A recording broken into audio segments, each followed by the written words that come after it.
Bang, semalam saya je seorang-seorang ke mana dapur. Nak harapkan menantu perempuan kita semua tengok handphone je.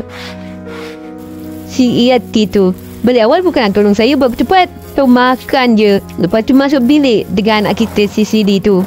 Geram saya. Sama lah dengan si Mela tu. Masa belum kahwin dulu, si Sam anak kita cakap rajin dia ni. Tapi sekarang nak balik pun tidur kat hotel je. Entahlah bang, kita sabar je lah. Itulah dulu nak sangat anak orang di Gaza. Lah ni padan muka kita. Anda yang tengok video ni confirm lah bukan menantu macam tu kan. Menantu ke hantu tu. Pernah ke jumpa menantu macam tu? Kongsi sikit kat komen. Bukan apa, kan kecoh menantu komplain pasal rumah mak mertua dia. Tak tahulah saya nak komen apa. Korang komen sikit